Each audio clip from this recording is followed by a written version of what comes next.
नमस्कार, हिमाचल दस्तक में आप सभी का स्वागत है। मैं हूं आपके साथ प्रवीण मुंगटा। बेटा, तेरी शादी की तैयारियां जोरों पर है, जल्द घर आना छुट्टियां लेकर। माँ, मैं जल्द घर आऊँगा, मेरी चिंता मत करना, अभी एक महत्वपूर्ण ऑपरेशन पर हूँ। हिमाचल की माटी का लाल और वीरों की भूमि सिरमौर के राजगढ़ उपरले पालू गांव के लांस नायक प्रवीण शर्मा देश के लिए अनंतनाग में आतंकियों से लोहा लेते हुए शहीद हो गए हैं।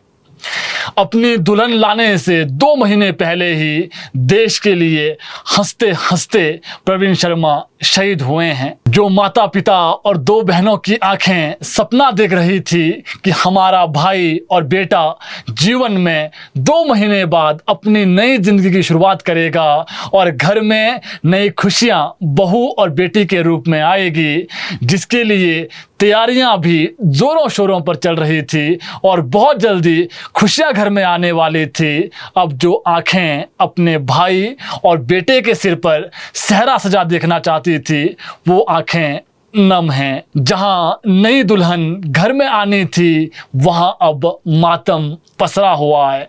शायद विधाता को यही मंजूर था।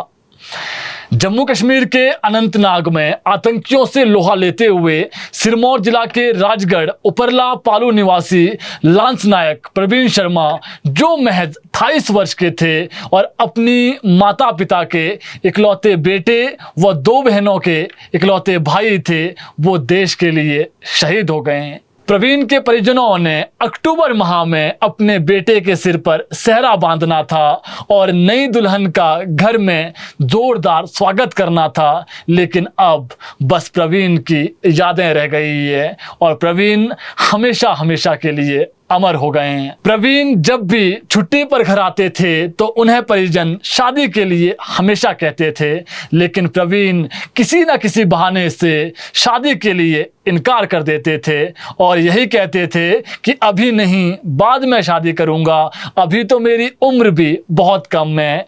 लेकिन इस बार जब प्रवीण जुलाई माह में घर आया तो माता पिता ने उसको पहले मनाया और उसके बाद उसका रिश्ता पक्का कर दिया और अक्टूबर माह में यानी 2 महीने बाद ही शादी भी तय हो गई थी।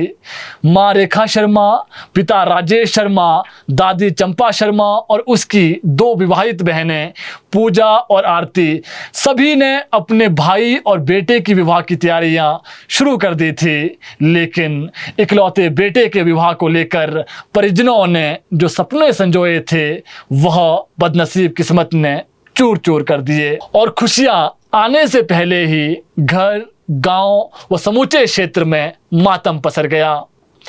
जिस घर में दुल्हन लाने की खुशियों के सपने देखे गए थे, उस घर में उनका पार्थिव देह आज तिरंगे के साथ लिपटा हुआ पहुंचा। पूरे क्षेत्र में आज कोई ऐसी आंखें नहीं थी जो नम ना हुई हो।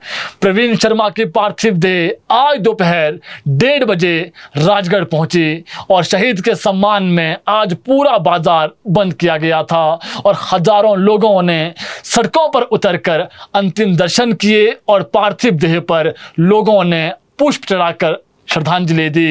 इस दौरान स्थानीय लोगों ने प्रवीण शर्मा अमर रहे, भारतीय सेना जिंदाबाद, भारत माता की जय हो और पाकिस्तान मुर्दाबाद के नारे लगाए। वहीं वरिष्ठ माध्यमिक विद्यालय राजगढ़ के सैकड़ों बच्चे और वरिष्ठ माध्यमिक विद्यालय शाया में भी स्कूली बच्चों ने शहीद को श्रद्धांजलि दी। पूरे राजकीय सम्मान के साथ प्रवीण को आज अंतिम विदाई दी गई। आपको बता दें, पालू गांव के 2 युवाओं ने अभी तक देश के लिए बलिदान दिया है। इससे पूर्व भी इसी गांव के हितेश शर्मा कारगिल वॉर में शहीद हो गए थे। हितेश शर्मा निचले पालू और प्रवीण शर्मा उपरले पालू के निवासी थे। दोनों हिमाचल की माटी के लाल देश के लिए कुर्बान हुए हैं। इन्हें युगों युगों तक देश में याद रखा जाएगा।